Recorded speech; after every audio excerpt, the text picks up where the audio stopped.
唔知各位家長咧有冇試過用 AI 幫自己小朋友改作文啊？今日黃老師咧想教各位家長用呢個 DeepSeek 咧幫自己小朋友改文，因為幾好用噶。當然啦，佢都有佢嘅缺點，一陣間再講啦。方法咧就好簡單嘅啫。首先咧，一定要同呢個 DeepSeek 講啦，話啊呢一篇咧係一篇小學嘅作文嚟嘅，你幫我批改一下啦。然之後你再輸入你嘅評分標準啦。嗱，呢個係我之前預錄嘅片段嚟嘅，你哋可以一齊睇下。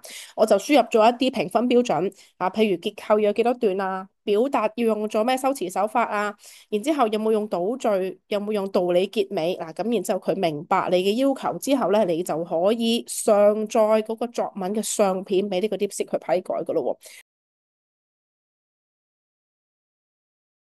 佢掃描完文字之後咧，就會得出咗一個好詳細嘅報告，譬如結構問題、修辭手法，佢冇用到邊啲修辭手法，但係佢俾咩建議你？嗱，佢啲修辭手法咧嘅建議都寫得唔錯噶吓，都係值得參考，好似呢啲比喻啊、排比擬人句咁樣樣。另外，佢倒敘有冇用到倒敘開頭啊？結尾用得合唔合適啊？文句通唔通順啊？標點符號有冇用錯啊？嗱，我哋咧就可以停一停先啦，喺呢度見到。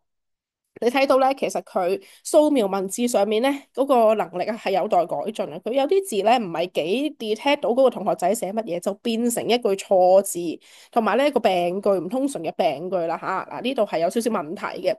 但係咧有一點咧，我又覺得佢做得幾好嘅喎，就係佢會有一篇改進後嘅範文啊。每一段咧佢就重新同你由頭到尾寫過一次，然之後咧各位家長你哋就可以做一個前後對比啦。啊，原來呢一句句子咁樣寫會寫得更加好嘅喎，有啲乜嘢地方可以用呢啲成語喎，係嘛？呢一個部分咧，我覺得佢做得幾好噶，你哋可以參考一下吓。好啦，講完佢嘅好處，當然咧要講下佢嘅壞處啦。去到下面啦，嗱，你見到我呢一度咧，我就要求呢一個 DeepSeek 啊，不如你幫我俾個分數啊，呢篇文值幾多分啊？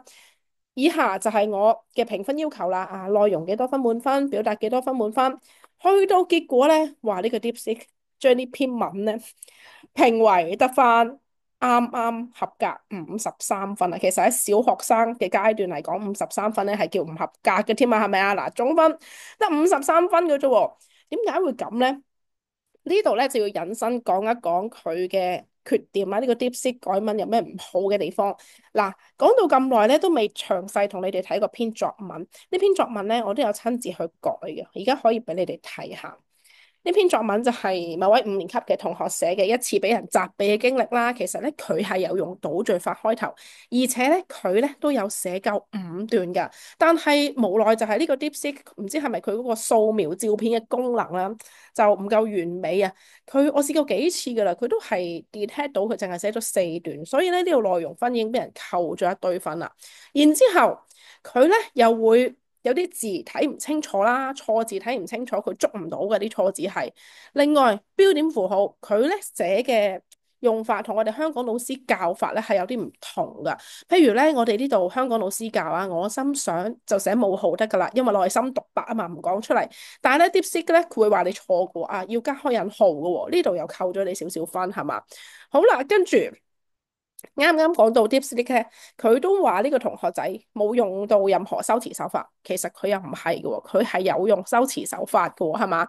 佢嘅修辭手法咧喺下面呢一度，佢有寫嘅，佢話啊，最重要嘅分數唔重要，重要嘅係你嘅品德、你嘅良心、你嘅修養。呢度已經係排比句啦，係咪啊？其實佢係有用修辭手法，佢亦都有用道理去結尾噶，倒敘法咧都 OK 嘅吓。但係咧，DeepSeek 咧就唔知佢對一個小學5年級學生嘅作文標準係去到邊啦，係嘛？我心目中嘅呢一篇5年級學生嘅作品寫到呢一個程度咧，我自己嚟講啊吓，算係俾到好高分嘅啦，絕對咧就唔會得53分咁低嘅吓。所以呢一個部分咧，我哋就可以取長補短咯，學佢建議嘅部分，佢嘅修辭手法啊，建議嘅佳句、建議嘅四字詞係建議得幾好。但係咧，你話評分嗰個改進嘅部分咧，我就覺得可以參考下就算啦。因為其實呢個同學仔咧，佢用咗好多四字詞，咩如夢初醒啊、怒髮衝冠啊，跟住仲有沾沾自喜啊，七竅生煙，佢係寫得好好嘅呢一篇文，起承轉合咧都有齊晒噶。但係無奈咧就DeepSeek 老師可能係個好嚴格嘅老師啦，係嘛？咁啊批改得非常之差啦。呢篇文咧係我親自改嘅，呢一度咧我就俾咗佢84.5分嘅。其實佢嘅內容咧好豐富、好切題嘅喎，啊倒敘冇問題㗎，起承轉合都做到，三四段咧都寫到高潮啊。內容分我俾咗32分嘅，我哋嘅 DeepSeek 老師咧睇下先，佢係俾咗20分嘅啫，我記得好似係啦，呢度俾咗20分嘅啫。佢話佢嘅情節咧相對簡單一啲，缺乏深度同埋細節描寫，亦都冇充分展現人物嘅心理活動啊。其實佢係有寫心理活動嘅，可能啊，DeepSeek 老師咧就覺得佢寫得唔夠多係嘛？但係作為一個5年級嘅小學生嚟講咧，夠晒有餘噶啦。呢一個好表達方面咧，我覺得佢係好好，所以我俾得好高分嘅吓。有成語，有修辭手法，係咪？有好多佳詞，文句都係非常之通順嘅吓。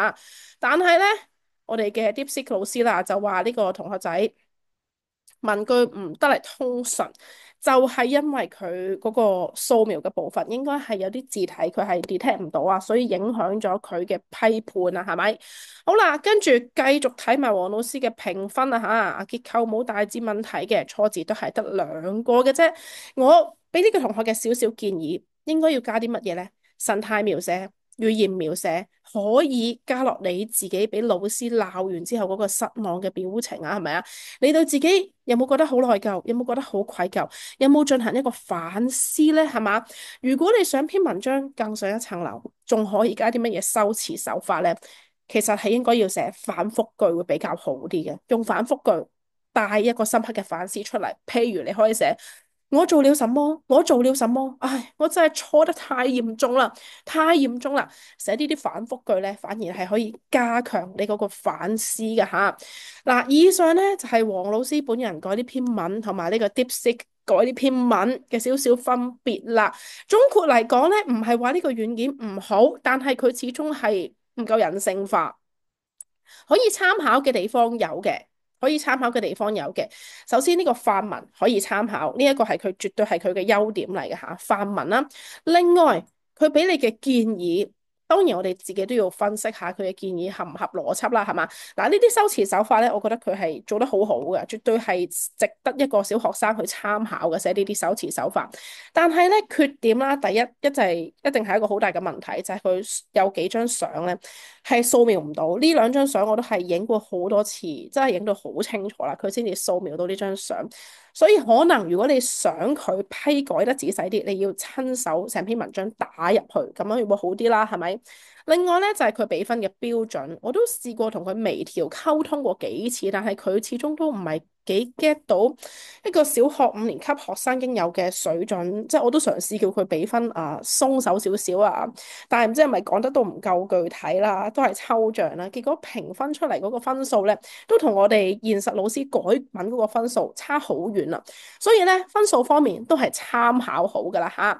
嗱，以上咧就係黃老師用 DeepSeek 改文嘅少少心得，其實係幫到各位家長嘅，只要我哋善加利用嘅話吓。好，希望今日條片幫到你哋啦吓，再見再見。